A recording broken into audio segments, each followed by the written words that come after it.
सिंध में railway track पर बढ़ते वाकयात। मीरपुर माथेलो के करीब डीवीएम ट्रेन की बोगी ट्रैक से उतर गई। डीवीएम ट्रेन कराची से लाहौर जा रही थी। अब ट्रैक पर ट्रेनों की आमदोरफ्त मुतासर हुई है। सिंध में रेलवे ट्रैक पर बढ़ते वाकयात। मीरपुर माथेलो के करीब डीवीएम ट्रेन की ये बोगी है जो कि ट्रैक से उतर गई। डीवीएम ट्रेन कराची से लाहौर जा रही थी। तफसीलात क्या हैं, हादी बख्श से जानते हैं। हादी, आगाह कीजिएगा। जी बिल्कुल, आपको बताते चले कि मीरपुर के करीब कराची से लाहौर जाने वाली डीवीएम ट्रेन की एक कोच मीरपुर माथेलो के करीब पटड़ी से उतर गई है।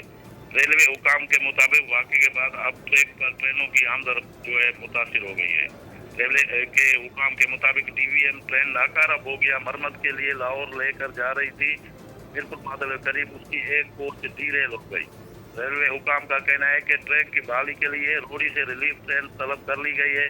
इमदादी कार्रवाई मुकम्मल होते ही अब ट्रैक को जल्द बहाल कर दिया जाएगा, जबकि वाकई में किसी जानी नुकसान की इत्तला सामने नहीं आई थी। हादी बख्श, बहुत शुक्रिया।